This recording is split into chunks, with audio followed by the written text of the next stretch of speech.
Isulti ang iyang gahom. Salmo Kapitulo 145, versikulo 11. Sila man nagsulti mahitungod sa himaya sa imong gingharian, ug may naghisgot mahitungod sa imong gahom.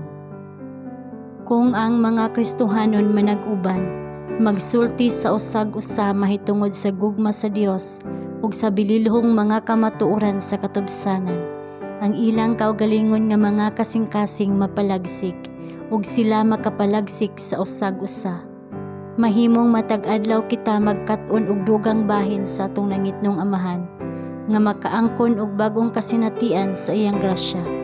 Unya kita magtinguha sa pagsulti sa iyang gugma, ug samtang ato kining buhaton, ang atong kaugalingong mga kasing-kasing mabaskog ug madasig. Kung kita magunahuna og maghisgot og dugang mahitungod kang Hesus ug diyutay mahitungod sa kaugalingon, kita makabaton og labaw pa sa iyang presensya.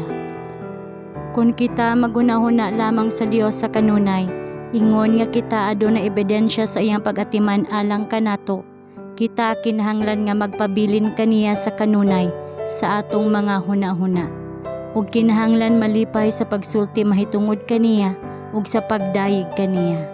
Kita naghisgot sa temporal nga mga butang tungod kay kita adunay interes niini. Kita naghisgot sa atong mga higala tungod kay kita nahigugma kanila.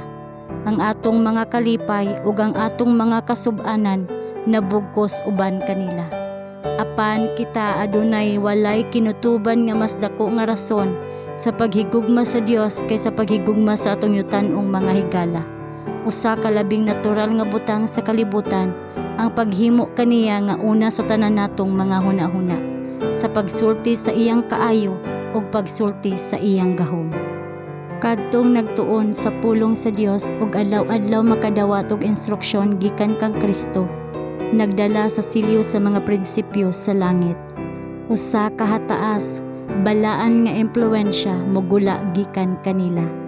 Ang usa ka makatabang atmosfera naglibot sa ilang mga kalag. Ang putli, balaan, gibayaw nga mga prinsipyo nga ilang gisunod makapahimo kanila sa paghatag og buhi nga pagpamatuod sa gahom sa Dios non nga grasya. Gusto ni Kristo nga ang iyang mga sumusunod mahisama kaniya, tungod kay gusto niya nga marepresentar sa husto diha sa sirkulo sa pamilya, sa simbahan ug sa kalibutan. Atong dawaton si Kristo, isip maoy makapuno kanato. Atong kusog aron atong mapadayag ang iyang kinaiya sa kalibutan. Kini ang buluhaton nga gitugyan kanato isip mga Kristohanon. Kita kinahanglan nga mosaksi sa gahom sa langit ng grasya.